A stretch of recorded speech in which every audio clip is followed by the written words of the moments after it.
What is going on, everybody? We are back for another episode of the ABJ Podcast. It's going to be episode 81 with Sean Carr. We're creeping up on 100 in less than a year, which is crazy to me. Thank you guys so much for the continued support. I know a lot of you missed that live action and the live stream aspect of it, but with life changes and stuff going on, it's easier just to record them and then put them out at a later date. If you want to see these live, the best way to do that is join the Discord. Links are below. I am every day that it is going to stream, I have on the Discord the guest questions that you could ask if you can't make it live, and then what day it will stream in the Discord so you guys can watch it live. Also, there's ways to you can see this early. So if you join the Patreon, this episode, every episode drops on Thursday. You get to watch it Monday. You can join in as little as $1 or whatever. If you're a baller, throw 10, 20, whatever it may be. All of it supports the podcast. Merchandise is available if you want to grab some merchandise and other ways to support. If you're watching this on YouTube, there is also ways that you can listen to us on every podcast platform. Just search ABJ Podcast. And thank you guys so much for the continued support. Please also support my guest and his links below.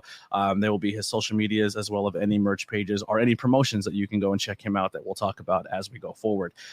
Huge thank you to our main sponsor, Suplex Vintage Wrestling. Guys, it has finally happened. A whole store fully dedicated to the vintage wrestling. They say it can never be done, but I've seen it with my own eyes. Suplex Vintage Wrestling is a store curated by wrestling fans for wrestling fans, located on 5th Street in Philadelphia, Pennsylvania. Just one block south of South Street in the heart of Queen Village. Their shop features the largest collection of vintage wrestling apparel under one roof. Their selection includes classic designs featuring your favorite wrestlers from the Golden Age, Attitude Era, Internationals, Indies, and more. And if you're tired of watching premium live events at home, then SVW hosts the best watch party since your friend Kyle's birthday party when you were 12. And if shirts and watch parties are not your thing, let's not forget their large selection of figures, replica belts, and trading cards. From their t-shirts and hats to rare wrestling memorabilia, they have something for any wrestling enthusiast out there. So what are you waiting for? Check them out on suplex.svw on Instagram or on their website at suplexsvw.com and let them satisfy your wrestling nostalgia needs. Definitely go check that store out. They're doing a lot of cool things in the works with them.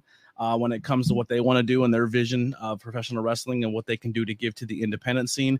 So make sure you go check them out on their websites and their social medias. If you're looking for that old school shirt, maybe that old school original DX or Dude Love or a Diesel shirt, I'm guaranteeing they have it. It's really, really cool. It is like a time machine of professional wrestling. So go show them love. Yes. So without further ado, this guest here, independent wrestler from the Northeast area. I've seen him first at PPW many, many, many moons ago. He was in a rivalry with who was it? Mike Orlando. He was rivaling Mike Orlando. They did a ladder match, and you know me, I love my bad guys. I love my heels, and it was one of the coolest spots I've ever seen in a ladder match.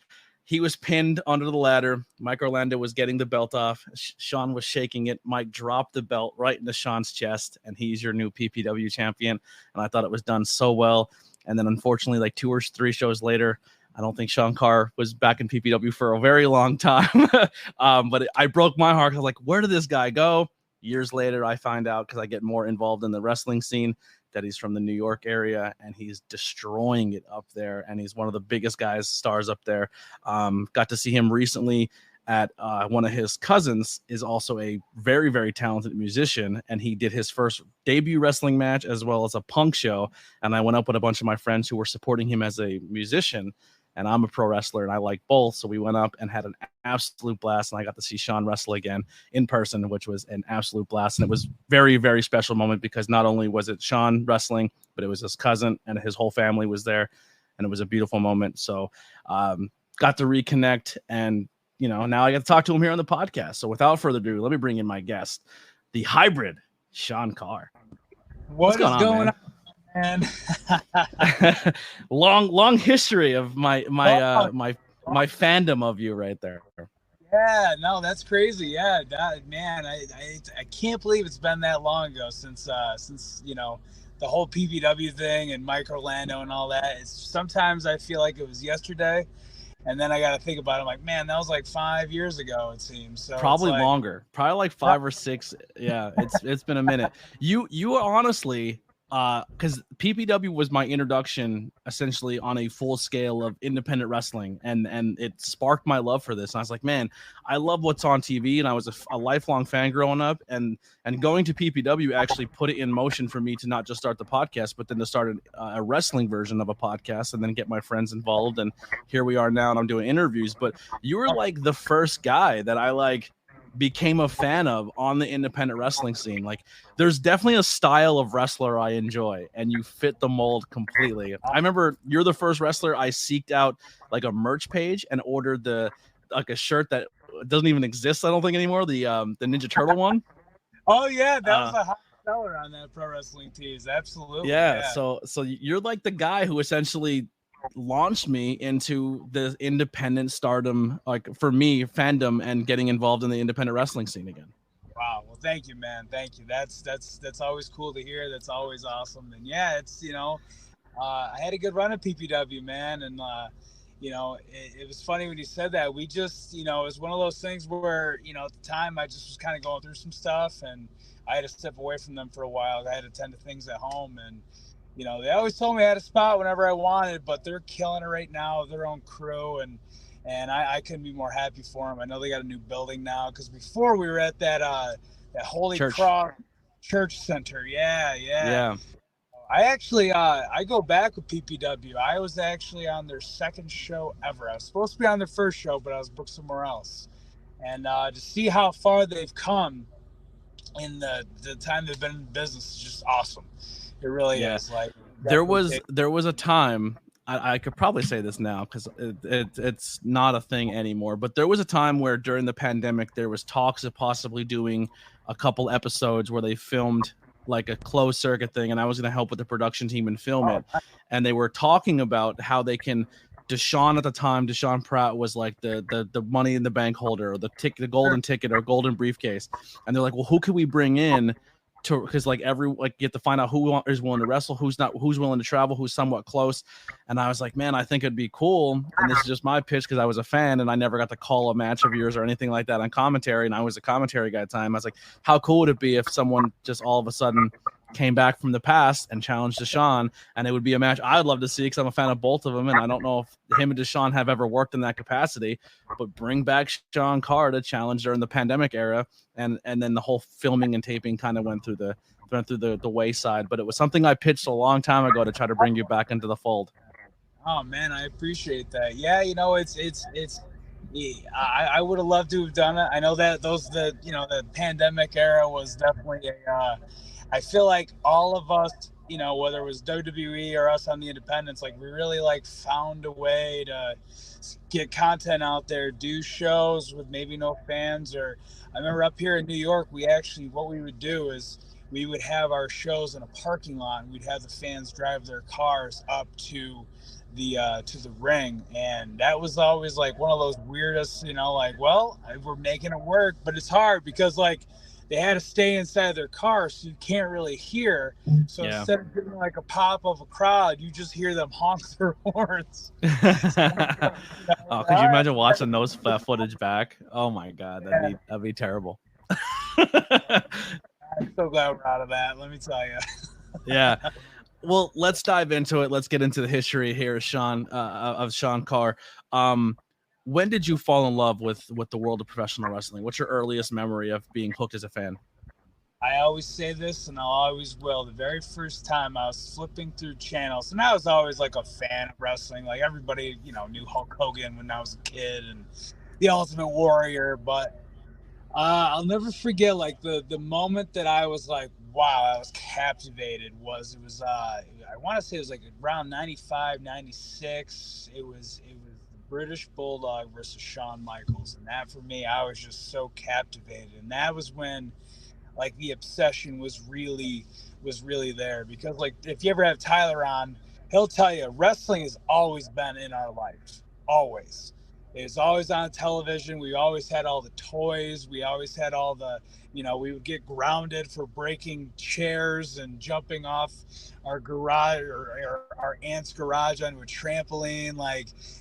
We always had wrestling in our lives, but it was that one match. It was just one of those things where I was like, wow, I was so captivated by it, and I was like, I have to do this. Like, this is what I want to do with my life. And it's funny you say a certain wrestler's name there. Was that your guy growing up? Were you a Sean guy? Oh yeah, I was a big Sean guy. And that's why I became a fan of you, because I'm a Sean guy, and there's a certain style of wrestler I like, and you fit that mold. I appreciate it.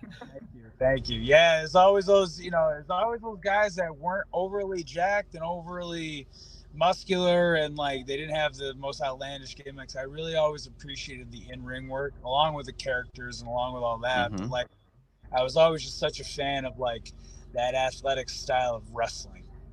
That catch as catch can, and then later it developed into the Japanese style of wrestling, and then it developed into like, now they call it the Ring of Honor style of wrestling, so it's like the workhorse part of the show, you know what I mean? So that's always my favorite style. The best way I was always described Sean is, obviously growing up, it was like, what team in the NFC East, because we're all Northeast guys. Like, I'm a Washington guy, but I grew up in Philly. Or, you hate the Cowboys, but you can't be a fan of both. It's impossible. And that's kind of how it was growing up, is either you're a Brett guy or you're a Sean guy. And there's no in between. And I always thought Brett was talented. He was good at what he did, but he didn't entertain me. Like, he just seemed bland.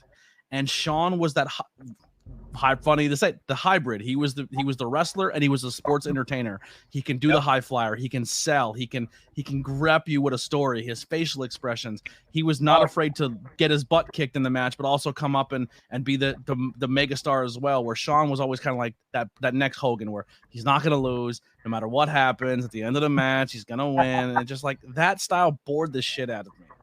Yeah, I mean, it's crazy because like my cousin Tyler was the biggest Bret Hart fan ever. Like, he loved Bret. Like, I remember my aunt Joni, God rest her soul, she actually made him the leather coat with the Hitman on the back and all that. But yeah, I mean, honestly, like looking back, like I always appreciated what Bret brought, but I always felt his best run was when he was a heel and he was against USA, and it was Mm-hmm. the dungeon, the Hart Foundation. I always loved that version of Bret Hart. But yeah, I was always a Sean guy, man. I really was, and for how much he hates Sean brought the best out of Bret, because he actually made him be a human being, because he was like a robot. Well, and like he actually brought real emotion out of Bret too. Like he actually tell that Bret just did not like him, and it worked so well when they were telling the story in the ring. And that's like, I mean, outside of that, I think my other favorite matches with Bret was with Austin, but that's just because they were just good. They were good wrestling. But I was definitely a Sean. Honorable mention, him and Mr. Perfect was a good one too. Oh yeah, yeah. I mean, it was a good match. Brett's a technician. It's just, when you put that microphone in front of him, he that's where he was lacking. That's where it was like, you know what I mean? But best part about any Hart in a ring was Bobby the Brain Heenan making fun of their mother on commentary. That's my that's awesome. Yeah, love that. That's why I try to pull so much of that gorilla Bobby and Jesse Ventura style in my commentary, where I throw like, because if you become cool with the boys, obviously you say stuff on commentary that maybe people don't get, but it's gonna pop the boys a little bit. You know what I mean? Absolutely. Yeah, so growing up as a wrestling fan, you said it was always in your life, always in your a part of your family. Did you ever try to do like collegiate wrestling or play sports, or who were you growing up as a person, as Sean, throughout school? So my whole life I was in martial arts. I was always I have secondary black belt in Taekwondo. I studied jiu-jitsu. I actually, before I was doing wrestling, I actually did, bounced around a little MMA. I just hated cutting weight. I wrestled in high school. Again, I hated cutting weight. I just, this wasn't appealing to me. But the one thing that I always really loved was drama club. I loved everything about it. So like wrestling for me is like the perfect way for me to get out the personality that people say I have, but also to be athletic too. Like I always tell people, it's physical theater. It's telling a story. You go there, it's no different than a movie, no different than a play. It's just we're using our bodies to tell the story. But yeah, growing up, I always dabbled in sports. I was always really active, but martial arts was always my go-to for sure. Awesome. So when did you transition from being a fan and schooling, and was college involved, or when did you say, okay, I'm going to chase professional wrestling? Was there a shoot job involved? Did you have your life figured out and then do wrestling? How did that fall into place? So when I was in high school, I was always like, I want to be a pro wrestler, and I took that idea to my parents, and they knew there was no talking me out of it. They already knew. The one thing that my mom always said, because we used to buy all the tapes and the DVDs and all that about, and like watch the stories of how the wrestlers came to be. And I forgot who said it, but someone's father said, as long as, I think it might have been Sean actually, it says, as long as you have an education, after that, do what you will. And at the time, this is back in, I graduated in 2006. At the time, there was not, like now, there's a wrestling school every 20 miles, I feel. You know what I mean? There's a ring, there's a wrestling school, where when I was first trying to break into the business, there really wasn't a lot of wrestling opportunities like what there is now. So I would do my research, and I was going to a bunch of independent shows throughout my hometown. There's 2CW that used to run. They were the big one. But then there was this ECPW, and during an intermission, they were advertising that they were training. They had a training school in Cortland. And I was like, oh, that's great. And Cortland, New York is like 20 minutes from my house, or like half hour. I was like, oh man, I can work, I can do what I got to do, and I could just drive up there for training.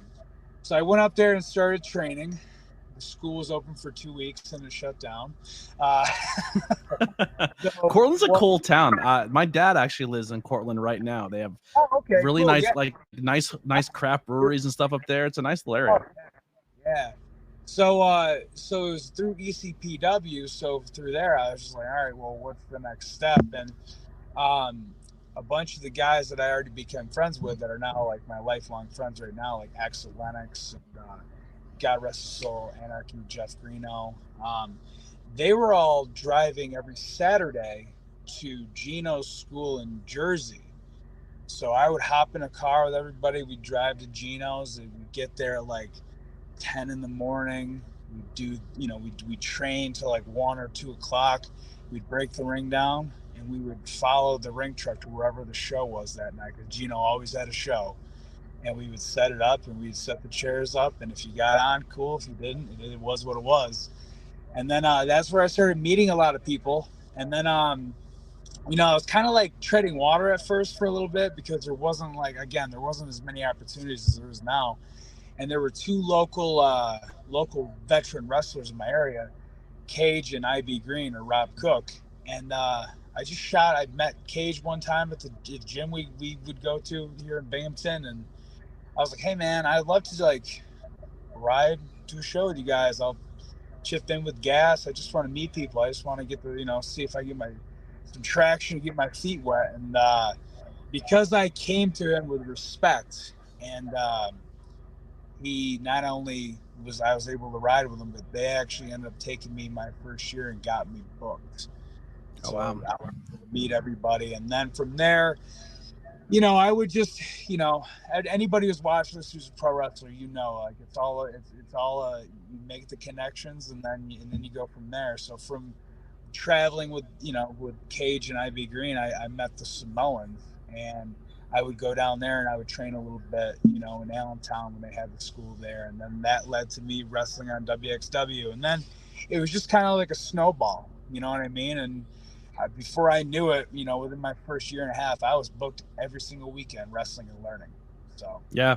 And I mean, you were hitting at a real crazy time in the Northeast wrestling scene. If you think like 2006 till now, like essentially most of what we're watching when it comes to television wrestling, minus Roman Reigns, Brock Lesnar, and that might be it. Everyone came from this Northeast wrestling scene or was on these roads. Like you had your ROHs, your Chikaras, your Jersey scene, your New York scene, the PA scene, Ohio. Like it was all there. Yeah, and it was a crazy time too, because like again, like I can watch WWE right now, and like I have a lot of their phone numbers in my phone just from making friends, you know, say AEW mainly though. Like, you know, AEW is like, I know everybody there, you know, and you're right. Yeah. I mean, they have their roots from the Northeast, and that just goes to show you like how much of an impact, you know, like our region of the country is made on pro wrestling. And it's like you said, I mean, every state you go to, there's a hotbed for it. New England's got a huge out, you know, they just do great business out there. Us in New York, we always do great crowds and great crowds. Pennsylvania, Jersey, like you said, I mean, the whole Northeast is really a big booming place for pro wrestling. So it's really cool to be a part. And you know what the crazy part? This is probably gonna get me some heat, but I guess just this is the being behind the curtain, like guardrail, for how talented our area has been in the last 30 years of this industry and this scene, because you can't deny what's on TV is all from this area, and then just being involved in it now and seeing how insanely talented we still are and how amazing it is. But now we're back at a point, I think, and my opinion, I think because Mania is coming to this Northeast scene in Philly, that everyone is calling athletic commissions and everyone's out to cut each other's throat, and these promoters are like, well, this guy's not working for me, so I'm going to call and shut down a show. But it's like, all you're doing is hurting the talent, and you're stunting this talent from getting any opportunities. Like, I respect a promotion, but a promotion's job at the end of the day is we're putting on a show, but you're there to put on a show for the talent that are coming through your door. And because someone's running 3 miles away or 10 miles away, let them do their show. It's booming. Everyone has enough to eat. Just worry about your promotion and putting on the best show you could possibly can, and because you're only hurting the business and the people in it. You know, I've been involved and not really involved, but like I've witnessed and I've had people try to involve me in local wrestling whatevers where, well, if you can't work for me if you work for him, and like, so I'm dumb. Is it all right to swear on this show? Absolutely, please do. So I'm at the point now where I just don't give a fuck. Yeah. I tell people straight up, I said, listen, if you want me on the show, you know what the deal is.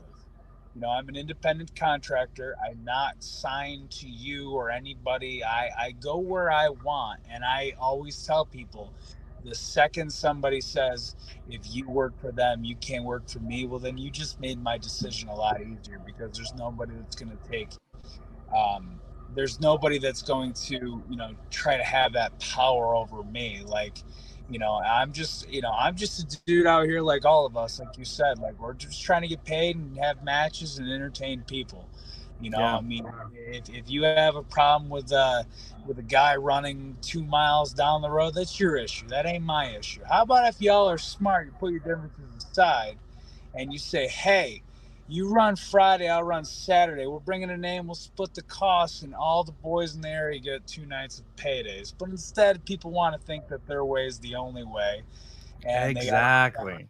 And it's just dumb. It's just a dumb way to do business. Like you said, there's enough for all of us to eat. There's enough for everybody at the table. So just do it a smart way, make good business decisions. Because at the end of the day, the one thing that drives me nuts about wrestling is it's the pro wrestling business.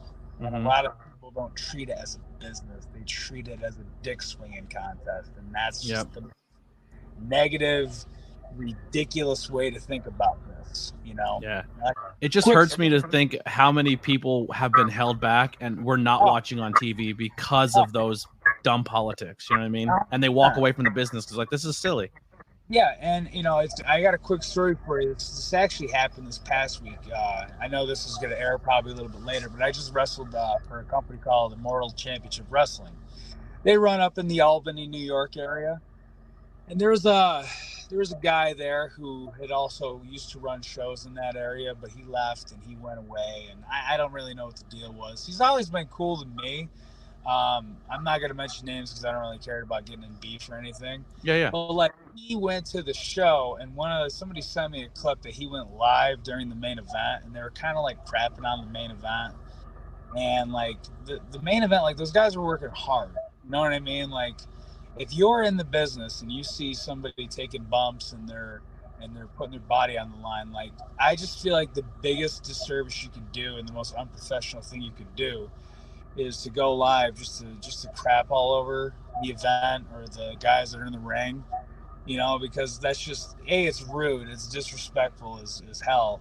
But like it just shows how much of a clown, how unprofessional you can be, and there's just no need for it. And then at the end of the thing, they're like, "Oh, we're going to announce something," insinuating they're going to announce a show in that area, and it's like that's the. Oh, we lost him. The powers that be shut Sean Carr down. I don't know. I'm not exactly sure what happened. We'll give it a moment here. Is he back? I'm back. Look at that. The powers that be. The powers that be got you. Something just happened. Maybe it was the brother in Albany that was trying to get me. He's like, hack. He's on to me, I swear. But yeah, it's just that negative stuff. It's not needed in wrestling. It'll always be there. But it's like the whole calling the commissions and calling this and calling that. Like, why doesn't everybody just have fun? That's why we all got to and have fun. So yeah. It's like there's a lot of people like that run promotions I'm not a fan of, but I will never say don't go support that promotion, because at the end of the day, everyone that goes to that show will buy people I support that are in that ring's merchandise, will support them as wrestlers. You know what I mean? Like, and I tell people everyone's got to eat. I tell people all the time too. I'm like, listen, if you like young wrestlers, like you have to make the towns if you want to get experience. The only wrestling school can only teach you so much. The way you really learn how to work and how to do what we do is to be in front of a crowd and to really wrestle people who are better than you or more experienced than you. But also, like, you have to get that experience, get those reps in to know exactly what you're doing, and it'll take a while too. Yeah. Like if you have to take like shows that aren't really that like top priority, then as a young wrestler you have to do that. But you also have to be smart too. Like if it's a in a backyard of a wherever, and it's it's a legal show, like you kind of know what's going on. But it's just it's that's the ugly side of what we do, and that's a shame. You learn more from the shows that are shit shows and that fall apart halfway through than you will when the shows that go perfectly to plan. Oh yeah, I mean I remember one time, this was probably 10-12 years ago. I got to a show. It was me, Cage, and Rob Cook, Ivy Green, and the promoter didn't have a ring, and we had to wrestle and tell a story on a high school wrestling mat. Crazy. That's character building. Yeah. But it's things. But there's also been plenty of times too where like you get to a show and you're doing this thing and maybe the ring isn't safe, or maybe the rope broke, or maybe it's just kind of like one of those things. It's like, well, it's one of those. I always tell people, a good worker in our business is not somebody that knows all the moves and all the holds, but a good worker is somebody who knows how to go into a building, know the audience he or she is working in front of, knowing the whole surrounding of what you can do. It doesn't mean there's different crowds. There's those friends and family that probably only know who Hulk Hogan is, or they only know who John Cena is. And then there's smart mark crowds, or there's hardcore wrestling crowds where you can do more and they'll appreciate more. The one thing I always hate seeing is these young kids doing 450 splashes in front of 5 people. Mm-hmm. Like Canadian destroyers on the apron in front of 3 people. It's not needed. Learn to tell a good story with those 3 people there. You don't have to. You're not being lazy if you're working smart. You know what I mean? Like, you can go out there and have, a 60-minute Broadway, but if those 3 people don't really care, then you're just killing your body for no reason. Where you could have literally just went out there and still worked hard, but told a heel babyface easy story. Like, I'll tell you what. I don't remember a single move besides maybe a super kick that was thrown between you and Mike Orlando that night in that ladder match. Couldn't tell you one ladder spot that happened, but I remember that you guys told a good babyface versus heel story, and I remember the very last spot of him dropping the title into your chest. Don't remember a single move in between, and that's that's the reality of this business. You're not going to remember that crazy stuff. You're going to remember the story and how it made you feel going forward. Exactly. And that's what I always like. Anytime like people want me to like watch their matches or stuff, and I'm always honored when that happens. Like it's always a cool, when people trust me and respect me enough to watch their matches and offer anything that I see that can maybe help them in their journey.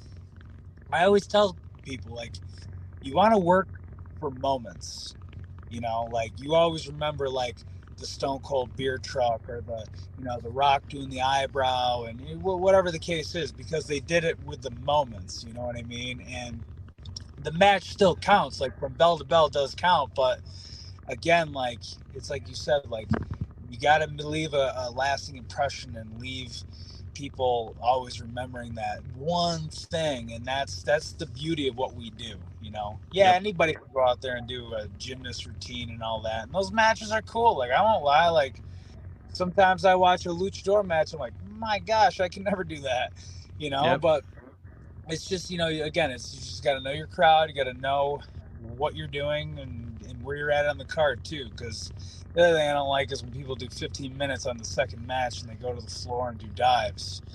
If you're in the main event, what else is left is there to do? You know what I mean? Yep, absolutely. So what was a match early in your career, or a moment early in your career where it just clicked for you? Like you went out and you're like, okay, it just, everything's like, okay, I figured this out. I'm comfortable. This match was like your defining moment of going forward.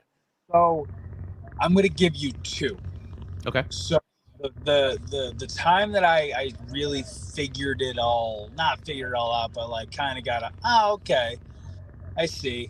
I was wrestling Slick Wagner Brown in 2CW. And at the time, Slick was running hot as a heel. I was this new, skinny babyface from Binghamton. And it was a moment for me to really work a program with a seasoned veteran.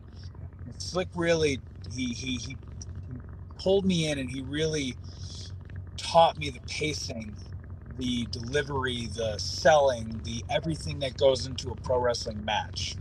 Now, the moment that I really was like, okay, now we're cooking with gas, is I wrestled Eddie Edwards for 2CW in Rome, New York. And that was my that was my big test. People are like, okay, yeah, he's good, but can he go with the best? And I did 22 minutes with him, and that was my breakout match where people were like, wow, okay, we can put him in higher spots and we can trust him with, X name or, certain storyline or even championship belts or main event spots and bigger, working my way up the card. That was my one that I was like, okay, now I figured out who I am and I figured out what I want to do going forward and how I want to wrestle. So, yeah. So how did you develop the character, the name, the idea of Sean Carr? So it's funny. The hybrid nickname was given to me by this guy named Junior White, because at the time I was doing MMA and I was also doing wrestling training. He was like, man, it's like a hybrid of things. Like you're, and you're also doing theater. Where you're like, it's everything you need for this business. Perfect hybrid of the business. And I was like, hey, and then like it just stuck, and I wasn't really sold on it. I was like, and then it just kind of stuck, and then I've been married to it for 15 years now or 16 years now. But Sean Carr is my real name. It's my government name, my birth name. The reason why I never had a gimmick name or anything like that, a different stage name, was because Gino Caruso, when he was the first one that I worked for he booked me in my hometown, and he said, listen, I can call you Joe Blow or Section Hardcastle or whatever and put it on a poster, but like the people won't know that's you. But if I put your name up in your hometown, people will know that is you. Oh, I know Sean. Oh, he's wrestling. Let's go see him. So it was a marketing thing for Binghamton, and then I just built my name on my actual birth name. So yeah, so you're essentially started as the hometown guy, like and then was built and then built your brand based off of that. I like that. Yeah, and that was the thing, and then it morphed, I mean, with different companies, like whether I was a heel or a baby face, like I always had an idea of like how I wanted to portray a heel character and how I felt a heel character should be. um and then it's crazy because like a lot of people who they watch me only as a baby face, they'll go watch me as a heel and they're like, it's not even the same person. You know what I mean? I prefer the heel. So what I think stood out for me for you as a heel is there's a bunch of different ways to play heel, and there's no right or wrong. But for me personally, I hate when they take a very, very talented wrestler and make him the chicken shit heel. It annoys the hell out of me. It's cool to run away and do that here and there, but a good heel is someone who's still very imposing and is going to push you to your limit, but then knows when or not when to take the fall to make the baby face better. Exactly. And the other thing, and I think that's what you do very well. Thank you. And I understand because I started as a baby face. I was a baby face for so long. So like, I knew the formula of being a baby face. So I think when I was able to transition as a heel, I was like, okay, I always feel the heel should never outmove or outshine the baby face. And the reason, like, there's a lot of people that they want to be heels, but they wrestle like baby faces. Mm-hmm. And like, for example, like when I'm a baby face, I do a lot of like flashy stuff and like moonsaults and hurricanranas and like all that good stuff, right? But when I'm a heel, I don't really do that unless I'm missing something, and then I'll hit it later maybe, or I'll like get them down in like a dickish way and then hit something with it. Just because like I feel like too many people like they kind of do like a gimmick, but then they just wrestle like a match and do whatever they want. And then there's like, I always feel like you need to incorporate the crowd. There's a certain way you got to present yourself differently as a heel. There's certain different things to do to get heat, to not, instead of just yelling at people or whatever. And, this is all just kind of like, just studying the business, studying tapes and stuff. Heels that I like I loved Eddie Guerrero too. Like he was, number 2 probably. Yeah. I don't know if the terminology is correct, but like the cut, I always call it like the cutoff move. So like, for example, when you were working the heel stuff with Mike, and I'm using this as an example again, it's widely known Mike has a knee issue. So Mike is bigger, stronger. Everything about Mike is he should be killing you, but you are still very talented and you could hold your own because you're a champion. So Mike is getting the better of you, and then you quick hit him with a shot to the knee and drop him. And then you start taking, like, you know what I mean? It's just like that. He's momentum, boom, you cut his legs off. Then he builds back up, boom, you cut him off again. Like, that's a good heel, and you're still putting together a match where both of you are contenders. Exactly. And like that's the beauty of working. That's the beauty of like what we do and telling a story. And a lot of the time I love watching like newer guys when like say they do a program like that. The reason why that whole story with me and Mike works so well is because he sold the knee so well. Like he literally had those people in Hazleton, Pennsylvania, like begging, pleading, please, oh my gosh, like every time he took a step, it's like they felt his knee was hurt. And how dare you, Sean Carr, kick that knee? Like how, like he would have had you. And like that's what we do. And it's kudos to Mike for knowing how to be a baby and like selling the knee, because I've seen so many times, dude, where people are like, the cutoff is the knee, and then they get to the false finishes and they're doing run spots. And I'm like, you just shit on yourself, you know what I mean? But but that's where I like, if I feel like it's necessary, I'll pull somebody or I'll ask who trained them, and like I'll tell the trainer like, hey, it's kind of what I noticed. And I'm not perfect by any means, I remember like when I was young like that and I was making mistakes like that, the veterans then would pull me aside and say, hey, watch this or watch doing that. One of the biggest mistakes I ever made wrestling was I forgot who I was wrestling, but they gave me a low blow for the cutoff, and then they whipped me in for a clothesline.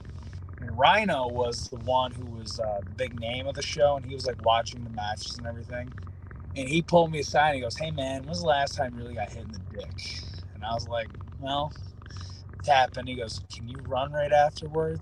And I was like, No. He goes, so don't do it in pro wrestling either. And I was like, okay. You know, it's just those little things that you pick up along the way. But, yeah. There's a guy on the scene that you just recently worked, and I always hate giving that feedback because I'm just a stupid commentator. Like, what do I know? But I remember telling the wrestler, I'm like, hey, man, I think you do too many moves from the location that you do your finisher. And I think like there's times where you go for your finisher, and on commentary, I think you're going for your finish, but you're just going for another move in that same spot. I would cut those moves out and only do your finisher from that spot. And he was like, I never thought of that. Thank you. And he stopped it. You know what I mean? Love you, Mike. But yeah, that was a thing, like, because he does a Skyfall. And then like 2 or 3 times early in the match, he's going like tornado DDTs and he's doing second rope, like elbow drops and stuff. I'm like, that spot should be reserved for when you're going to hit your finish. Oh, like, absolutely. or if and he was like, no, you're completely right, because I think he did like a tornado. I'm like, oh, he's looking for the Skyfall, but he wasn't even looking for it, and I was just like, oh, that's my fault. But I was like, but also, I watched so many of his matches, I know how to call him. When he goes to that spot, I'm expecting him to go for that, or he's looking to tease it early. You know what I mean? You know what the thing is? The beautiful thing is, like, anytime, like, I always tell people, like, if you see anything in my match, like, please, you know, like, let's have a conversation about it, because I feel like that's what. Like, I always feel like just because you're a commentator or just because you're a ring announcer or even the referees, like, please, like, if you see anything, like, you know, because that's how we all get better. You know what I mean? Yeah. Like, if you're like one of those like dickbag like veteran guys who are like, I know everything and what have you ever done? You've never taken a bump. Yeah, but you've watched a lot of matches, and especially if you're doing commentary, that is such an important part of telling a story on a broadcast, because like you're the one that's conveying to the audience on what's going on. You're helping the story get explained more. And like, yeah, you sit there, you watch enough matches, be like, hey man, you know, they do it in WWE. Guarantee you Michael Cole goes to some of the boys and the girls and is like, hey, stop doing that. Try doing it this way. Just something I noticed. We're all helping each other, you know what I mean? Yep. But that's a cool thing that you did that, and I'm sure Mike really. Oh, he's an absolute sweetheart. Another guy up in that New York scene that's absolutely killing it. And you guys had a really cool program. Very big fan of him. Who are some people, speaking of Mike, who are some people on the scene? And if he's not one, then F him, you know what I mean? But no, who are some people on the scene that you had some matches with that really stand out, that you're going to say, hey, if you're going to go and seek out some of my matches or some of my stuff, who are these matches that you're like, these are the ones that really, they're special to you? Man, I've had so many great matches. So many. I've been very fortunate where I've been put in the ring with a lot of just names, indie talent. The one match that's on YouTube right now, it happened in 2016. It's me versus AR Fox versus Cody Rhodes. That one right there was probably, you know, if not my favorite, one of my most favorite matches. I can rattle off a bunch of names I've wrestled, but like as far as like independently guys that I work regularly, I really like wrestling Mike Skyros. I've literally, I know I'm not supposed to like him because of gimmicks, but I've watched that kid go from ring crew to earn every single thing he has gotten in this business. He was first given a gimmick that I knew he could not stand, as Guy Sunshine. He hated it. He hated doing it, but I knew he loved the business because he did it anyway, and he made it work. And then finally, when he was able to reinvent himself, he knew how to do what he wanted to do and make it into what he is now. And to see how far he's come, I am very proud of him.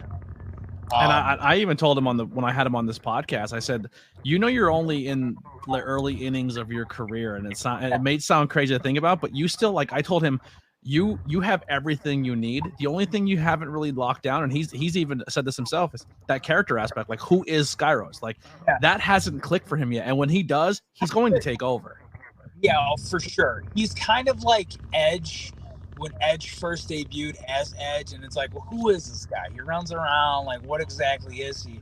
And I think, like, the more and more that Mike gets out there and he wrestles people more, I just watched him put on a clinic with Matt Cardona at Excite. and Cardona gave him the stamp of approval. I've had so many matches with Mike from either when he was first year cutting teeth to as recent as a few months ago we did a ladder match. You know what I mean? And like he's come so far, and I agree with you. When he really dials in who he is and all that, like the sky is the limit for him. Other guys that are like I really enjoy wrestling like independently. There's a kid in Cobleskill, New York. His name is Garrett Holiday. He's another one. I met this kid. He was just a hometown kid from Albany or wherever. And he's always shown up. He's always done ring crew. He's always earned his way with respect onto any card he ever did. And he's finally starting to break out and get the flowers that he deserves. And I really hope that a lot more companies take notice of him, because not only is he he's a good wrestler. He has to still learn a little bit more, again, like Mike, like maybe to who he is, and not be as nice and as timid. Like sometimes he has to learn to not to go into business for himself, but to put his foot down and say, no, I am this good and I deserve to be on these kinds of shows. Protect your brand a little bit. Exactly. But he's just such a nice kid. But I never had a bad match with him, ever. Yeah. There's so I can literally rattle off so many people right now. You know what I mean? Like there's these two kids that are tag team up in our area, TJ Epics and Shell Connors. They're awesome. One last guy I do want to give high praise to is a wrestler. His name is Maddock. He's out of Rochester, New York. He can work with anything and anybody. You can give him a paper bag and he'll make a match out of it. He's talented. He's one. I've never seen him had a bad match ever, and that just goes back to what we were talking about before, like the talent in the Northeast. And these are just New York guys. I mean, I could go to Jersey, I can go to PA, but like, there's just so many talented people out there that, it's really a cool time to be in the business, because like there's so many people out there that you can have just great matches with and you just have chemistry with. So yeah. Have you ever worked with Sean in a one-on-one setting? I know we've done a lot of multi-mans. That needs to be a one-on-one. I used to, in my opinion, when it comes to this wrestling scene, are two people who I consider like the ace of any company you go to. Deshaun is that guy who gives back so much to the younger talent, conducts himself on such a good level, has that representation. His like you guys are just mirrors of each other, and I truly feel you guys need to find a way to make a program and do something together, because I think that match would be magic.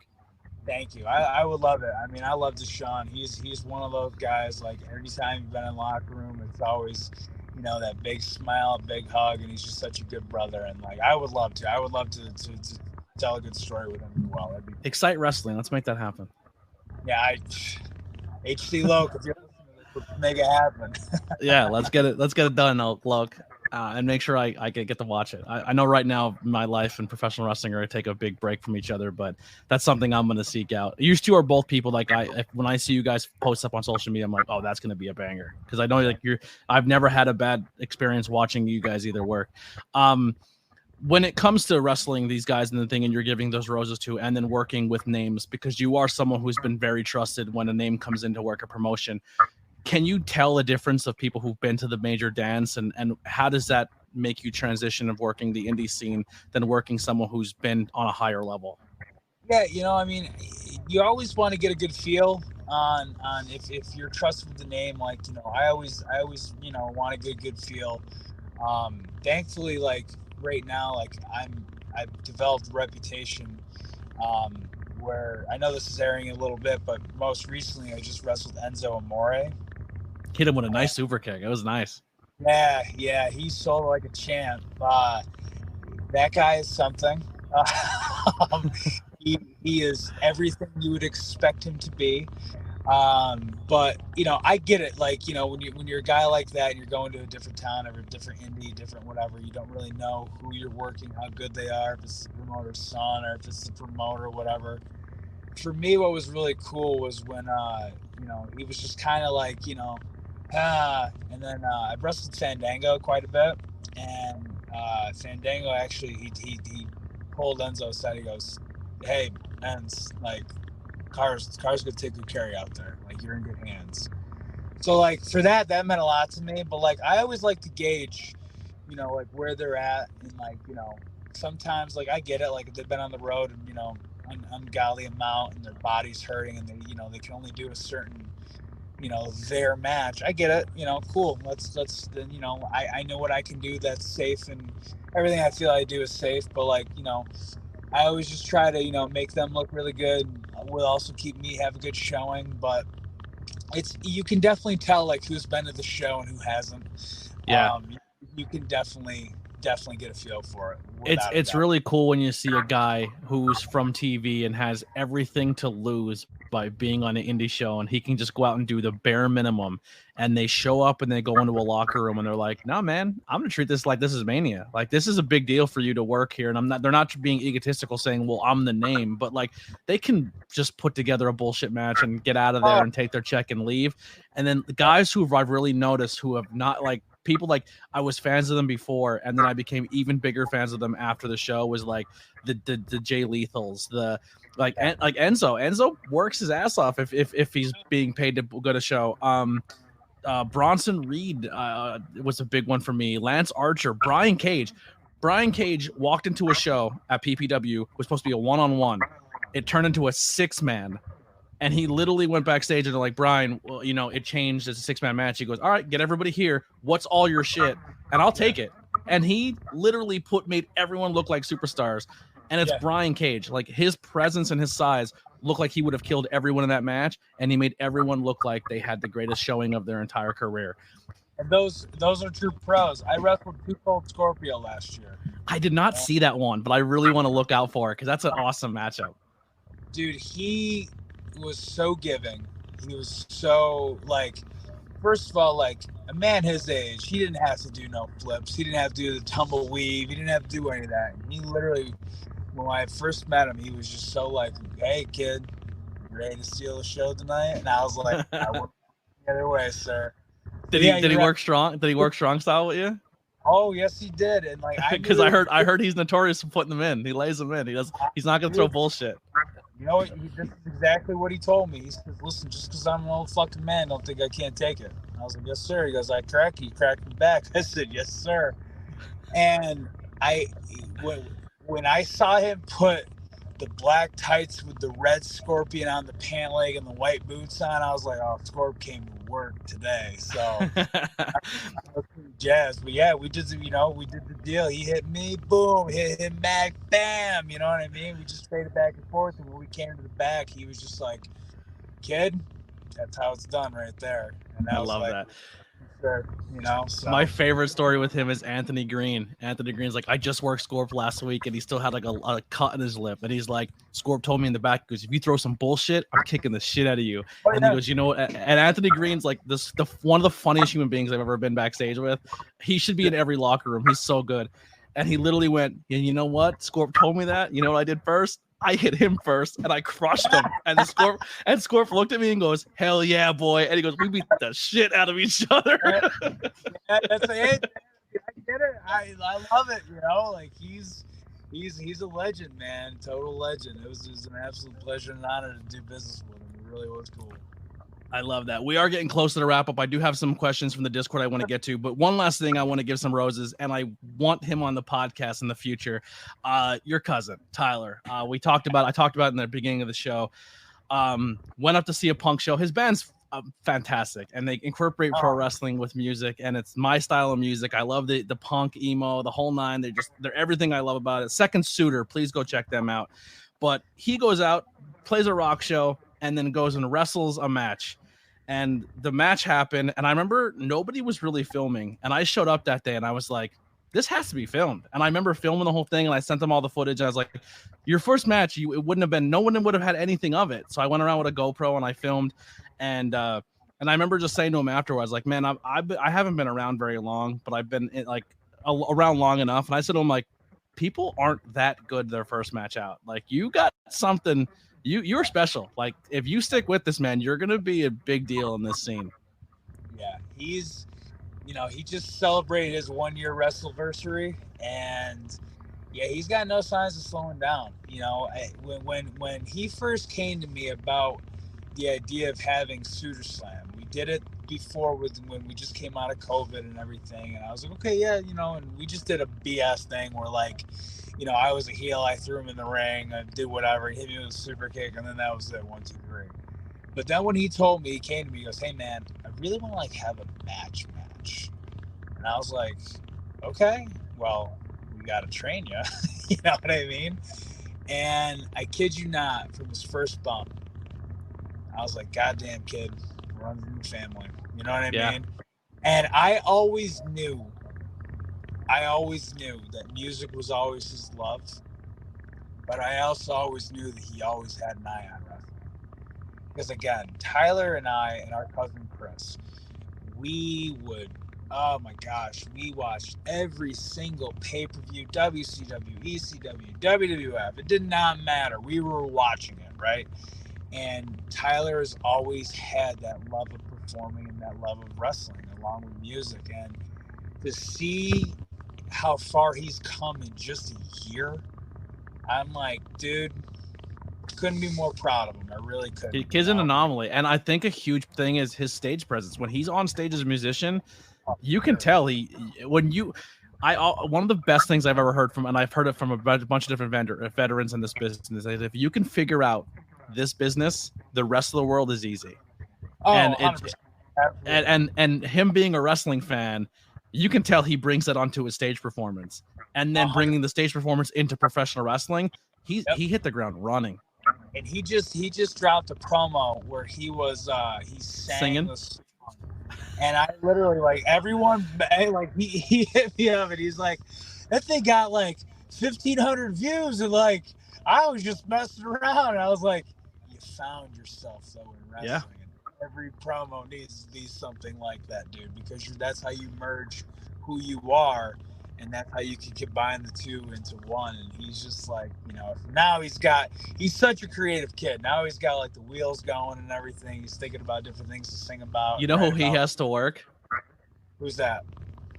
They have the Suitor Slam. You got to reach out. I don't know how you're going to do it, but there's another wrestler that's been around a very long time, and he's very popular, and he also has a band, and it's not Chris Jericho.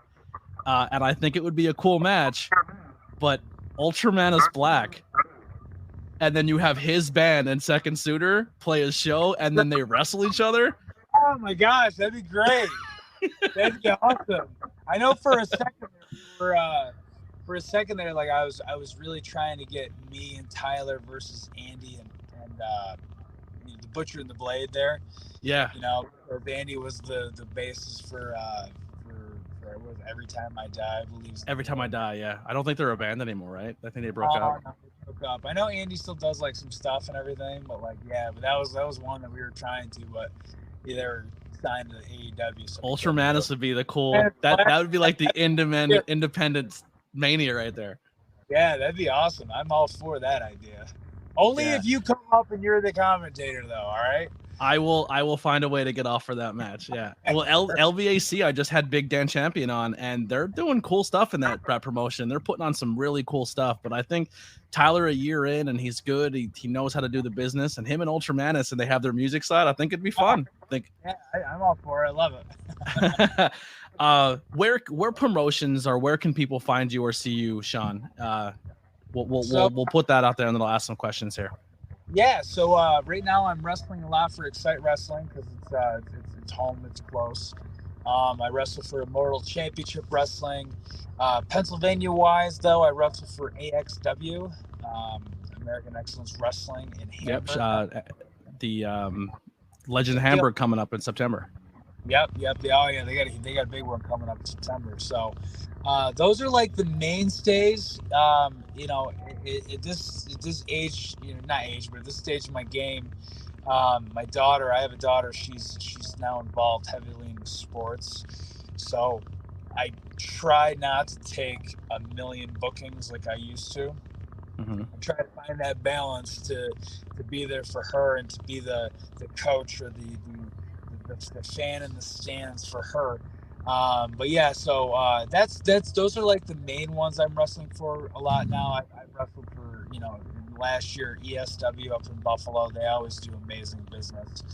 And like, your little odds and ends of independence, but those are the main ones that you can catch me at. One of our first questions from Hunter Dillon: if you could pick one wrestler, past, present, or future, to wrestle in a match, who would it be and why? Rob Van Dam. That is the one that I always wanted. He's looking good right now. Looking great. He's looking amazing. And it almost happened twice. But the first time it didn't happen because I was a tag guy, I didn't have the experience, and it was Sami Callihan. It was him and Sami Callihan. The second time, there was an idea thrown around last year. But so I think the promoter emailed him the price, and it was way too expensive. Yeah. There wasn't a way to make money on top of it. So, but who knows? He's still active, so we never say never. Now's the time if you're gonna push for it. Now would be the time to do it. He's the first named wrestler that retweeted or did anything to support me on social media. He wrestled a PPW versus Rhino. And I remember making a tweet saying 2 ECW legends are wrestling in a town 20 minutes from me. And I didn't see a second of the match because Katie Forbes is ringside. And there was a picture of her shaking her butt. And her and Katie both retweeted it and shared it. And I was like, nailed it. Another question here. What made you decide to become a pro wrestler? I know we kind of touched on that a little bit from Steven Chambers, but if you want to maybe another moment or something. Yeah, no, it was just, wrestling, just Shawn Michaels British Bulldog. That was the moment that I was like, this is what I want to do. And there's no turning back from that. I think that's pretty much all we have here. The last question I'd like to end with is from Hunter. Logos by Hunter. If he's been the one pushing out all the logos for me, helping me as much as he possibly can to maybe sell some t-shirts during this time for me to make a couple bucks. I am going to my first, by the time this airs, it'll be then long gone, but I'm going to my first wrestling pay-per-view I've ever been to in my entire life. It just so happens to be maybe 1,000 tickets away from being the most sold wrestling show in the history of our business. I'm going to the UK. I'm going to All In. Awesome. I hope to sweet Jesus I watch Adam Cole walk out as a double champion. Fingers crossed. Yeah, I'm a big Adam Cole and Kevin Owens are my two favorite wrestlers on the planet right now. Yeah. And both are sweethearts. They really are. Yes. They're awesome people. Adam Cole, once again, he fits a mold of type of wrestler I like.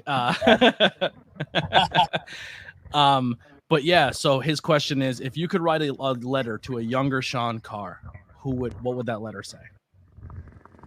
Oh, man, it'd be one long letter. I'll tell you that.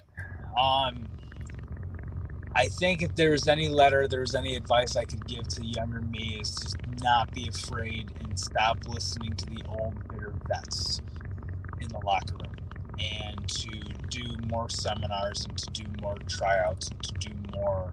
Don't be so much afraid as to go out after and get it, because I'm kind of the one.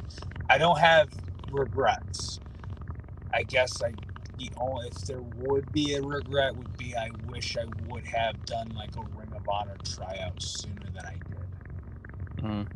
But people telling you don't deserve it yet and you have to pay your dues. Like, you're always gonna have those naysayers that are like, you shouldn't be doing that at this stage of your career, yada yada yada yada. So that'd probably be the only thing, and to just really enjoy every moment possible. Yeah. That term pay your dues is such a double-edged sword in this business, because I respect it and I think it's something that needs to be done, but I also think it's used as a crutch to keep people in the business that they have no intentions of using or doing anything with, but they want their money for their trading school, and you have to pay your dues, kid. I agree 100%. Yep. If the kid's not going to ever step between the ropes, find something for him, because there's plenty of things to do and there's plenty of jobs to have. So I 100% agree with you. Yeah, that pay your dues is definitely a double-edged sword. It's a great way to not get paid as a talent, but you also can get stuck in that, oh, you've been paying your dues for 3 years, and then how do you break into from paying your dues to getting paid as a talent? Exactly. Yeah. Sean, thank you so much, man. What a fantastic conversation. We really didn't get into like who you are as a person outside of that. We hit our hour mark. The door's always open in the future once I get through this laundry list of people. But man, like I said, you are someone who I respect highly in this industry, in this business. You're insanely talented. If that Deshaun Pratt match ever happens, please tell me. I need to see it.